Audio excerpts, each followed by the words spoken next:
नमस्कार दर्शकों, मैं स्मार्टी स्वागत है आपका नेशन इंडिया न्यूज़ चैनल पर। आइए आपको सूचित करवाते हैं देश और दुनिया की खबरों से।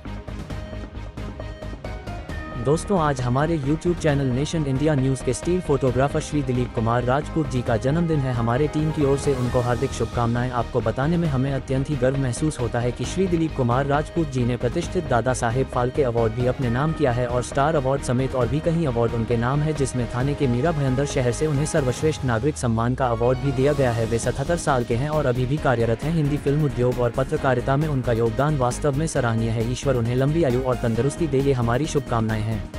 उत्तराखंड के उत्तरकाशी में टनल में फंसे 41 मजदूरों को निकालने के लिए रेस्क्यू ऑपरेशन जारी है। बताया जा रहा है कि ये ऑपरेशन अंतिम स्तर पर है और कभी भी मजदूरों को बाहर निकाला जा सकता है। मजदूरों को निकालने के लिए टनल के भीतर एक स्टील का 3 फीट चौड़ा पाइप ड्रिल करके डाला जा रहा है। इस पाइप के सहारे मजदूरों को एक एक कर बाहर निकाला जाएगा।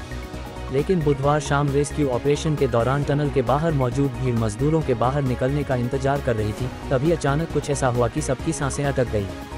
दरअसल स्टील के जिस पाइप को टनल के भीतर डाला जा रहा है उसके सामने लोहे की रोड आ गई। ड्रिल मशीन बंद हो गई।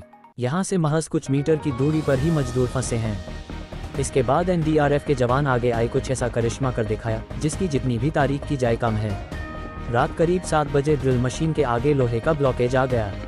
इसके बाद रेस्क्यू ऑपरेशन रुक गया। बाहर खड़े लोगों की धड़कनें फिर बढ़ गईं।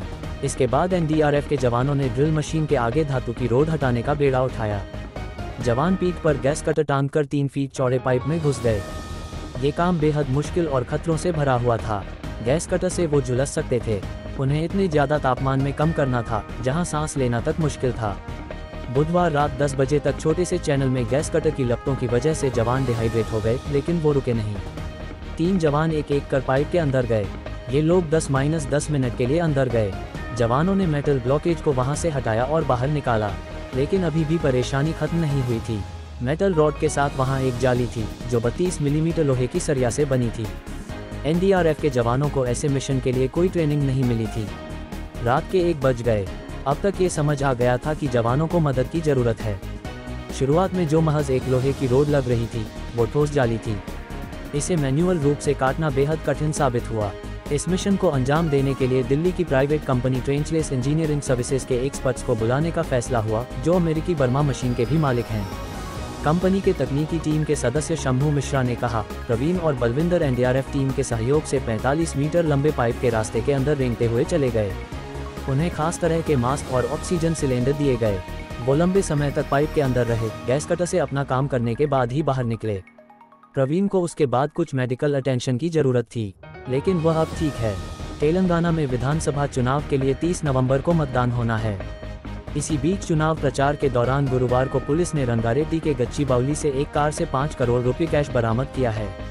जब कार चालकों से इस कैश के बारे में पूछा गया तो वे इस कैश का कोई हिसाब नहीं दे पाए। पुलिस ने 3 लोगों को हिरासत में ले लिया है।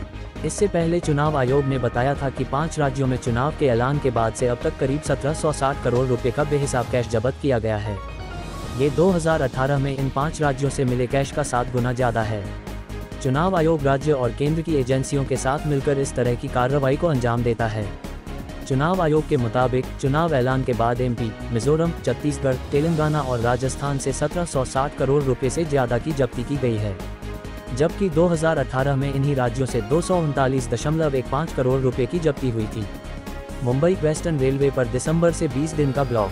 पश्चिम रेलवे ने दिसंबर के शुरुआती हफ्ते से 20 दिन के ब्लॉक शेड्यूल की घोषणा की है। इसके चलते कुछ ट्रेन सेवाओं, लोकल ट्रेन को अस्थायी तौर पर निलंबित कर दिया गया है। अंधेरी में एसवी रोड और वेस्टर्न एक्सप्रेस हाईवे को जोड़ने वाले निर्माणाधीन एक ब्रिज गोखले के गार्ड लगाने के कारण ब्लॉक जारी किया गया है। जानकारी के मुताबिक ये ब्लॉक मुख्य रूप से रात के समय रहेगा। रोजाना औसतन 3-4 घंटे का ब्लॉक रहेगा।